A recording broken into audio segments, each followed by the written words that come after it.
Pertanyaan sesuai dengan tema ya. Jangan kemana-mana pertanyaannya.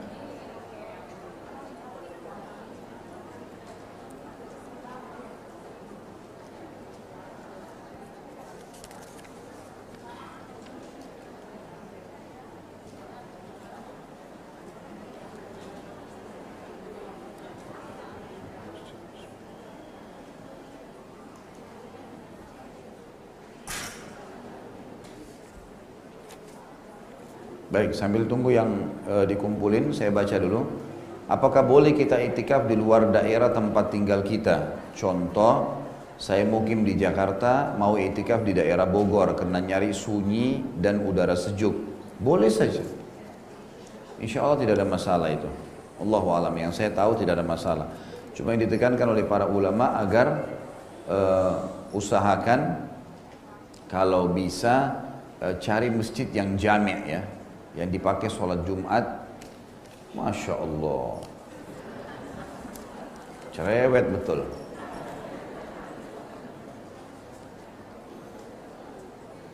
Jadi cari masjid yang jami', yang memang masjid itu dipakai sholat Jumat, jadi nggak perlu keluar-keluar dari masjid lagi.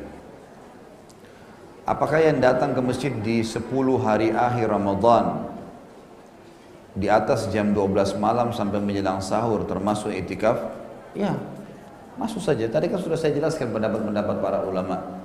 Cuma beda pahalanya dengan dasarnya orang memang nginap seharian, 2 hari terus, ya memang tinggal di masjid. Ya. Insya Allah masuk. Di lingkungan kami, masjid-masjid dan musola belum ada yang sunnah.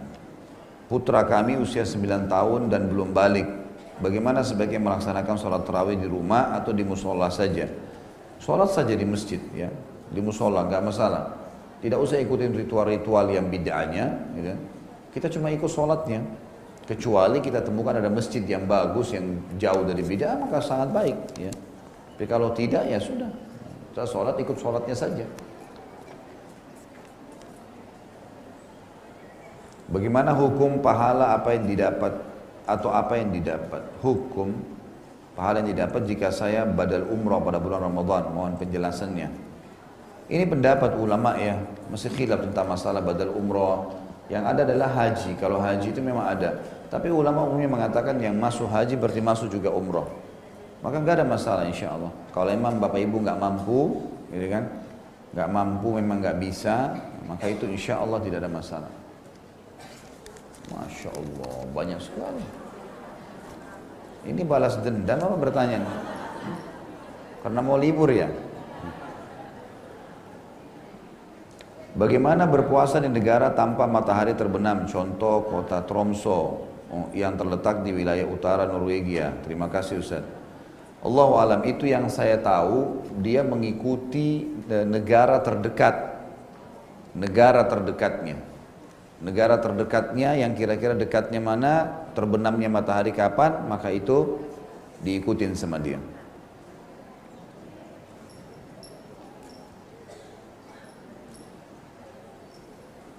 Kalau baca kunut waktu sholat subuh, adakah dalilnya? Atau kalau sholat berjamaah, imamnya baca kunut, kita makmum, bagaimana mengangkat tangan, mengaminkan, boleh nggak? Ini kan sudah sering dijawab, dibahas sebenarnya ya. Jadi ini Imam Syafi'i rahimahullah menghasankan dan menerima semua hadis yang berhubungan tentang kunut subuh.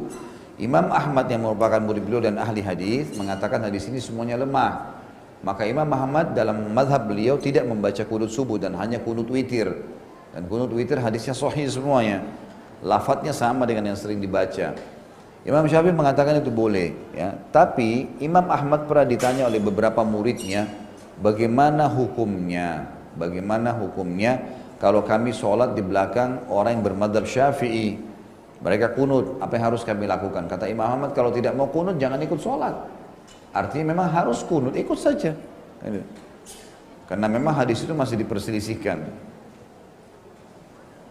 Di bulan Ramadan syaitan dibelenggu, tapi masih banyak kejahatan, pencurian, tidak puasa dan lain-lain gitu. Jangan lupa ya, yang dibelenggu adalah syaitan-syaitan dari luar. Qarinnya tetap tidak dibelenggu. Pendampingnya dia dari syaitan itu tidak ada hubungannya. Ada kan pendamping kita syaitan ya, dia nggak ada hubungannya, tetap aja dia menggoda. Yang dimaksud di sini belum adalah syaitan-syaitan dari luar nih, pengganggu-pengganggu dari luar gitu. Di bulan Ramadan bila sudah tarawih, apa masih boleh tahajud? Kan tadi sudah dijelasin ya. Sudah saya jelaskan masalah itu. Apakah sama pahalanya bila kurma atau air diberikan sesudah berbuka puasa atau saat tarawih misalnya? Sudah beda. Sudah beda. Berbuka puasa itu yang awal itu, yang biasa kita bilang takjil. Usahakan cari itu. Momen pertama orang meneguk atau memakan itu. Apakah boleh setelah saya menunaikan sholat tarawih sudah rakaat di masjid, saya sholat tahajud lagi di rumah? Kan tadi sudah 2 jam saya ceramain. Hah? Tanya lagi.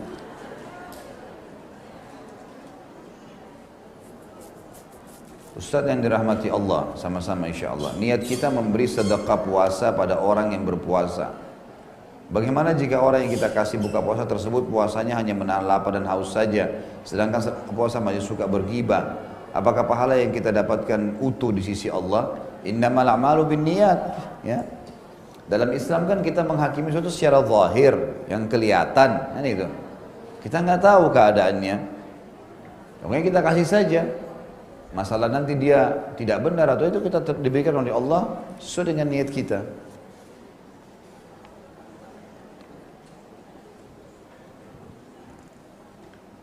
Waktu Indonesia terlebih dahulu dibanding waktu Saudi. Mungkin tidak jika Saudi memulai puasa terlebih dahulu dibanding Indonesia. Bisa saja, seperti sering terjadi ya. Bisa saja terjadi. Tapi kita tetap ikut keadaan pemerintah kita. Jadi saya pernah tanyakan sendiri kepada Dr. Saleh Suhaimi, salah satu pengajar di Masjid Nabawi dan guru saya. Saya tanya beliau dan beliau mengatakan, Khalid buka puasa sesuai dengan keadaan negara ente sendiri.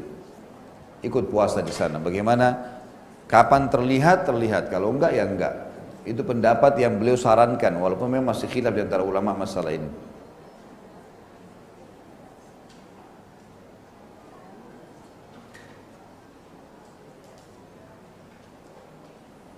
Saya punya anak kuliah, susah disuruh sholat. Bagaimana sikap saya mungkin bagaimana saya sebagai orang tua di hadapan Allah. Tugas bapak ibu cuma menasehatin, meluruskan, mengingatkan. Selebihnya sudah tidak bisa buat apa-apa, itu tugas kita. Makanya Nabi Nuh alaihissalam, Nabi Nuh anaknya meninggal dalam keadaan kafir. Setiap kali nasihatin selalu membangkang. Maka Allah tenggelamkan bersama kaumnya. Jadi tugas kita cuma mengingatkan. Di sisi Allah kita sudah lepas tanggung jawab.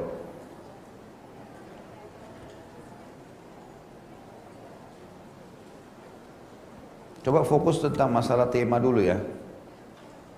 Salat Lailatul Qadar berapa rakaat? Tetap aja salat malam. Sama tadi sudah kita jelaskan. Jadi salat malam yang umum dikerjakan. Salat tarawih di masjid sampai selesai mengikuti imam. Sementara mau salat malam tahajud, bagaimana afdalnya Ustaz? Apakah tahajud dengan witir lagi? Witir enggak lagi. Kalau sudah witir, lain hukumnya witir. Kata Nabi SAW, la witraini fi lailah. Tidak ada 2 witir dalam satu malam. Kalau sudah witir pada saat sholat tarawih, kalau mau sholat malam lagi, nggak usah lagi ada witirnya.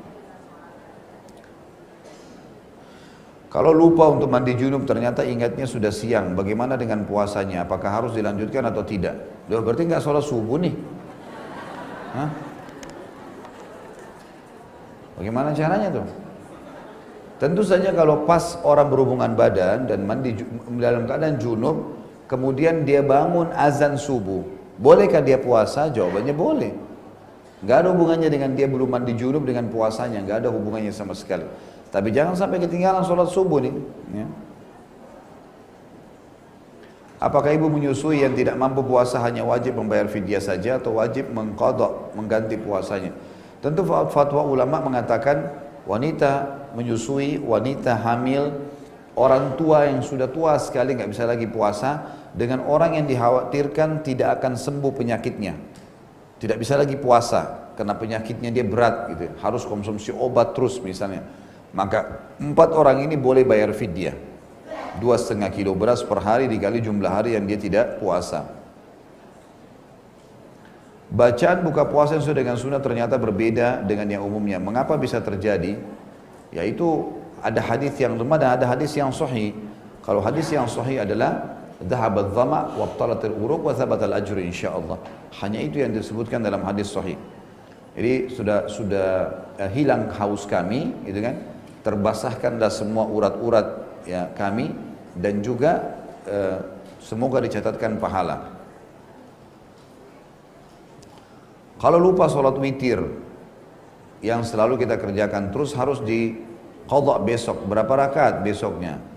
Ada yang bilang diganti dengan 12 rakaat berarti genap sholat witirnya. Tentu ada riwayat ya, bagi orang yang rutin mengerjakan sholat malam, sudah rutin dikerjakan sama dia, maka dia boleh mengerjakannya setelah terbit matahari. Jadi misalnya kita bangun pas azan subuh, atau pas sudah iqamah subuh, maka kita sholat subuh, belum sholat malam, belum sholat witir, maka ini boleh dikerjakan sebelum sholat duha 12 rakaat. Hadisnya memang begitu. Nabi SAW pernah ketinggalan sholat malam lalu beliau mengerjakannya sebelum duha 12 rakaat. Memang witirnya dijadikan jadi 4 rakaat. Itu perilaku Nabi SAW, jadi kita ikuti itu. Kalau suami kita dinas di luar kota dan kita sholat tarawih di rumah, boleh saja. Sholat tarawih kan sama dengan sholat tahajud sebenarnya. Boleh di rumah, boleh di masjid. Tapi kalau mau ke masjid pun tidak ada masalah. Mengejar fadilahnya.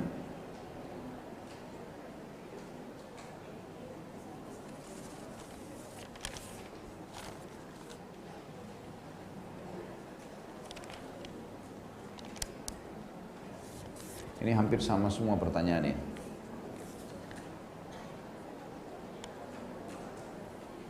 Bagi wanita lebih afdal melaksanakan tarawih di rumah atau di masjid. Khusus Ramadan di masjid aja. Khusus Ramadan. Tapi boleh di rumah tentunya ya. Karena Ramadan memang ini ada hadis kayak tadi misalnya siapa yang sholat ya sampai imamnya bubar kan gitu. Dia akan dapat jasa semalam suntuk. Maka lebih baik di masjid lah. Lebih baik di masjid. Khusus untuk Ramadan ya. Tapi kalau di hari-hari biasa tetap kembali kepada umumnya hadis lebih afdal sholat di rumah.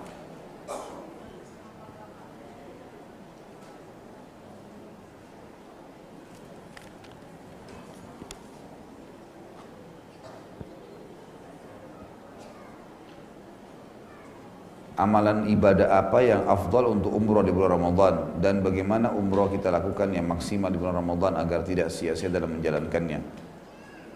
Tidak ada amalan khusus, umrah biasa, umrah seperti umrah umumnya dengan 5 rukunnya, niatnya di miqat, kemudian ihramnya, kemudian tawafnya, kemudian sa'i dan tahallul. 5 rukun dijalankan sudah sah, insya Allah sudah sah. Yang penting anggaran dana yang dipakai juga anggaran halal ya, uang-uang yang halal. Jadi tidak ada ibadah khusus. Kalau umroh bagaimana ya umroh umumnya, tidak ada umroh khusus Ramadan itu. Maksudnya tidak ada tambahan daripada umroh-umroh umumnya, cuma dikerjakan di bulan Ramadan. Di awal, di tengah, di akhir sama saja.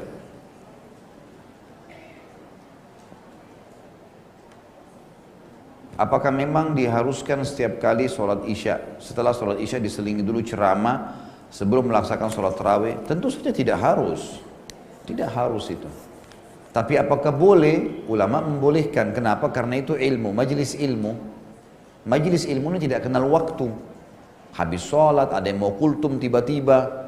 Cuma biasanya, waktu ditanyakan kepada sebagian ulama dan dijelaskan, kalau ini memang dikerjakan, karena kesempatan, momen orang pada ngumpul, maka dibukalah majelis ilmu itu. Nah itu insya Allah tidak masalah. Asal memang bukan diyakini ini rangkaian dari sholat tarawih, itu yang tidak boleh. Jangan diyakini itu sebuah rangkaian. Artinya ada ceramah, nggak ada ceramah, nggak ada masalah, tarawih tetap berjalan. Itu boleh. Ustaz, apa dalilnya malam Lailatul Qadar sering terjadi malam 27? Hadis sahih riwayat Imam Ahmad itu. Kejarlah malam-malam Lailatul Qadar di malam-malam ganjil, ya, 21, 22, 23, 25, 27, 29 dan sering kali terjadi di malam 27. Memang ada hadisnya begitu.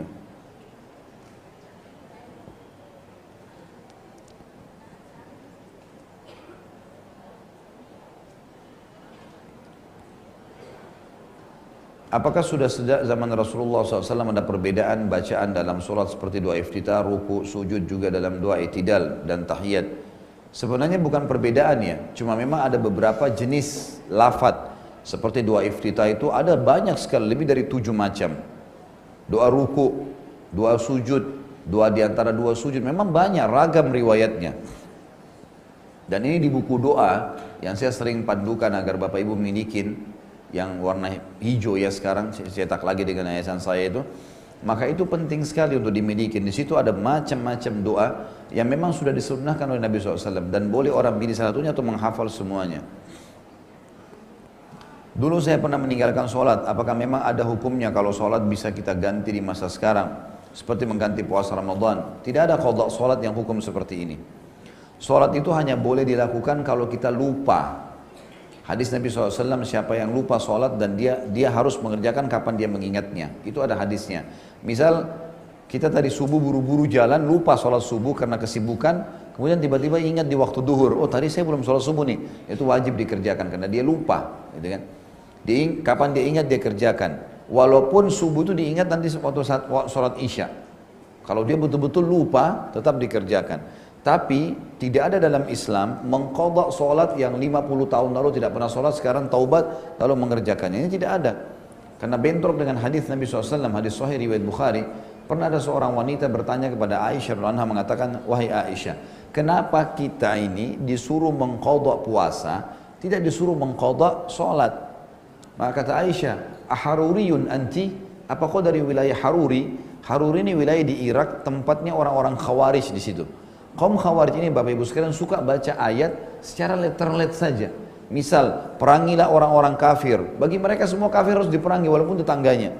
Yang tidak buat masalah pun diperangi. Tidak ada beda antara ahli harb sama ahli zimmah. Tidak ada perbedaan antara orang yang berperang, orang kafir mau berperang dengan orang kafir yang lagi di bawah naungan pemerintah Islam dan tidak buat masalah. Maka ini pemahaman yang salah. Termasuk mereka mengatakan orang yang meninggalkan sholat, karena sholat itu wajib, dia harus qadha. Berapa tahun pun ketinggal dia harus sholat terus. Jadi habis sholat duhur dia sholat. Dan ini sering sekali jemaah umrah dan jemaah haji ini ada Allahu alam pembimbing yang berfaham seperti ini. Maka habis sholat duhur disuruh sholat lagi, sholat semampunya. Sampai berapa ratus rakaat pun kalau mampu kerjakan. Ini tidak ada sunnahnya sama sekali. Maka kata Aisyah radhiyallahu anha dengan sangat tegas dalam hadis ini, begitulah kami diperintahkan oleh Nabi SAW. Kami disuruh mengqadha puasa dan kami tidak disuruh mengqadha sholat. Kalau wanita yang sedang haid di 10 akhir Ramadan sementara ingin sekali mendapatkan malam Lailatul Qadar, amalan apa saja yang bisa kita kerjakan untuk mendapatkan Lailatul Qadar? Tentu saja semua yang dibolehkan di dalam Islam bagi wanita haid dan nifas kerjakan.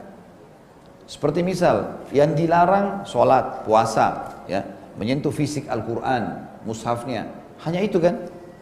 Baik wudu sebelum tidur, baca doa, berzikir, mengulangi hafalan, banyak bersedekah, semua bisa dikerjakan, semua bisa dikerjakan. Sampai Aisyah berkata, ya Rasulullah, apa saran anda, apa yang saya ucapkan kalau saya dapat Lailatul Qadar pas malam-malam ganjil, karena kita semua pasti akan lewati Lailatul Qadar ya. Gak ada orang yang tidak melewatinya. Cuman siapa yang mendapatkan taufik untuk beramal pada saat itu. Kata Nabi SAW, ucapkanlah Allahumma innaka afuun tuhibbul afwa fa'fu anni. Ya Allah, kau maha pengampun, maha pemaaf, maka maafkanlah aku. Gitu kan? Kurang lebih seperti itu artinya. Maka para ulama hadis mengatakan, kenapa Nabi SAW ajarkan doa ini? Karena dalam ayat Al-Quran disebutkan yufraku kullu amrin hakim. Di malam Lailatul Qadar itu, malam di mana ditentukannya keputusan 1 tahun ke depan. Jadi kalau orang mengucapkan permintaan maaf ini di malam Lailatul Qadar, sama dengan dia minta maaf untuk 1 tahun ke depan. Kalau Allah kabulkan berarti dimaafkan semua kesalahan dia yang akan dia lakukan gitu ya.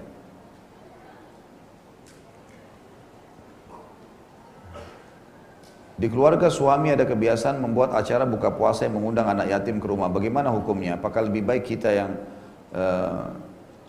bertandan ke panti, mohon nasihatnya. Sama saja, tidak ada masalah.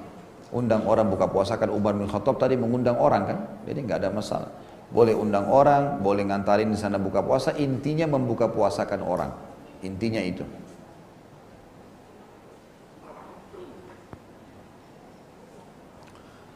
Ustadz tadi mengatakan perbanyaklah umroh, karena di antara umroh yang satu dengan umroh berikutnya menghapus dosa. Tapi ada broadcast yang beredar menyebutkan umroh terus-menerus membuat diri jadi sombong. Dan apa ini? Harus umroh akan lebih bermanfaat, uang umroh lebih bermanfaat bagi orang lain untuk disedekahkan. Bagaimana menurut Ustadz? Ini bertolak belakang dengan hadis Nabi. Hadis Nabi SAW semuanya memotivasi untuk umroh, gitu kan? Antara umroh dengan umroh, berarti kan disuruh kerjain lagi, ya. Atha bin Abi Rabah, ulama tabi'in, itu umurnya 100 tahun, haji 70 kali. 70 tahun dia haji. Dan para sahabat, para tabi'in menjadikan ajang haji, ajang umroh itu untuk saling bertemu di sana. Memang begitu. Perintahnya Nabi SAW begitu. Jadi mengatakan bahwasanya lebih baik uangnya dipakai untuk yang lain. Dalilnya mana gitu? Kan boleh bersedekah dengan uang yang lain gitu. Lagian apa jaminannya umroh yang lalu sudah diterima? Ada jaminan? Tidak ada jaminan. Dari mana kita tahu kalau umroh kita sudah diterima? Maka mengulangi umroh atau ibadah yang sudah memang ada perintahnya dalam syariat untuk diulangi, maka lakukan. Itu tidak ada masalah.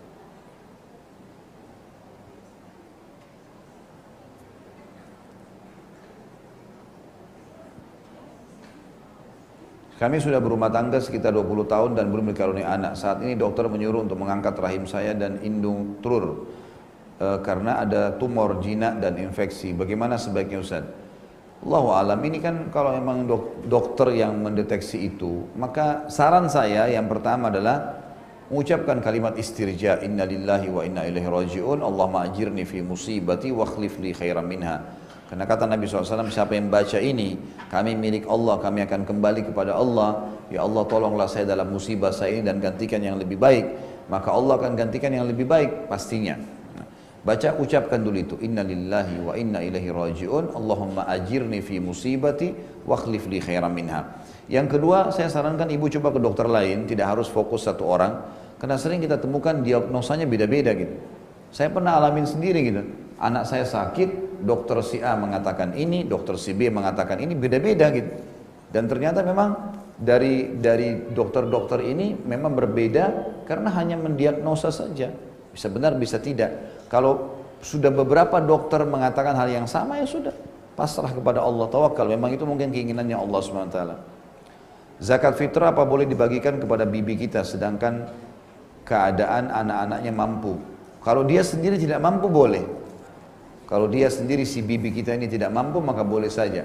Yang tidak menerima zakat fitrah itu orang yang tidak menerima zakat mal. Jalur ke atas langsung, ayah, ibu, kakek, nenek, jalur ke bawah langsung, anak, cucu. Sisi lainnya, sisi kanan, sisi kiri, saudara, tante, paman, semua boleh menerima, nggak masalah.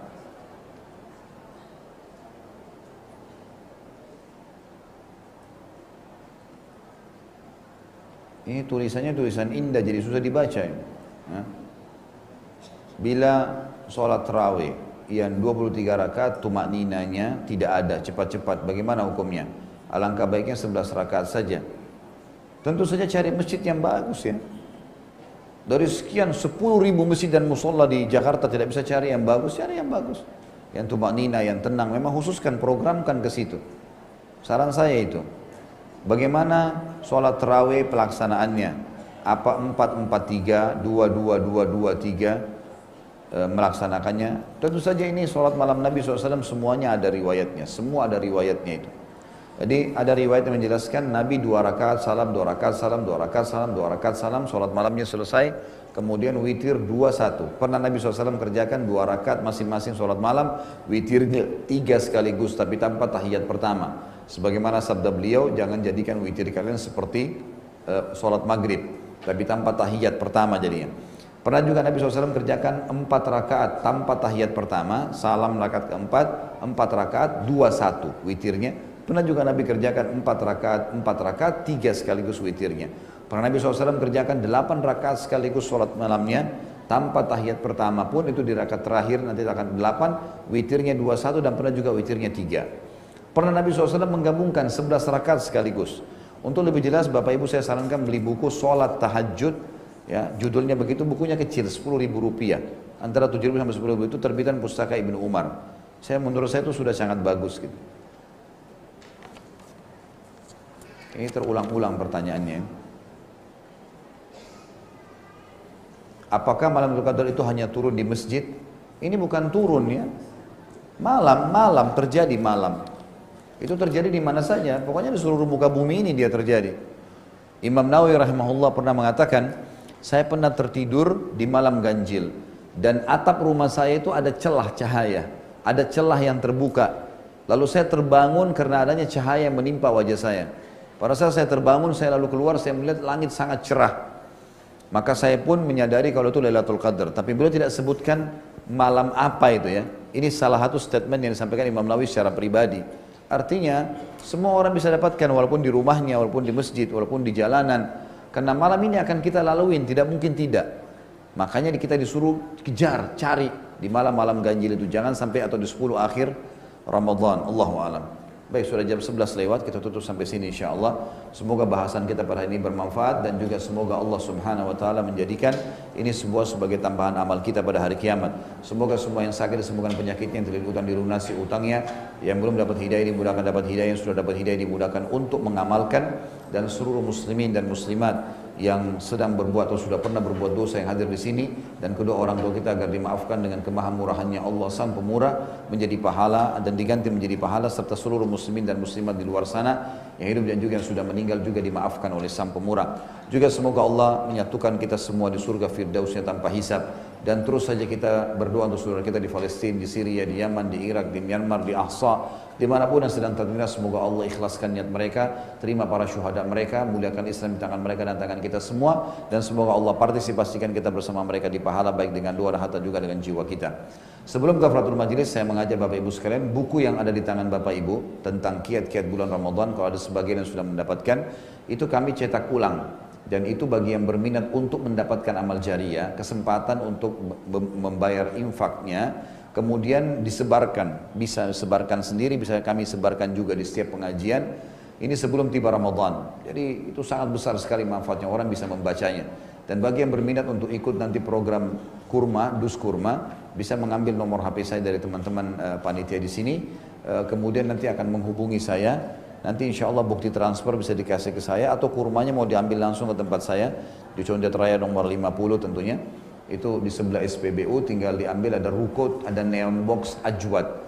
Saya kebetulan situ buka toko dan juga restoran Timur Tengah, bisa diambil di sana dan bisa dibagikan sendiri, atau mau saya sebarin juga nggak masalah. Insya Allah kita sudah siapkan sekitar 1000 dus kurma yang akan disebarkan. Begitu pula dengan buku yang dipegang oleh Bapak Ibu itu sekitar 4.000-an kemarin, dan 2.000 sekian, kurang lebih 3.000 sudah terbagi, sisa 1.000 lagi buku itu. Mungkin begitu. Subhanakallahumma bihamdika asyhadu an la ilaha illallah astaghfirullah wa atubu ilaih. Wassalamualaikum warahmatullahi wabarakatuh.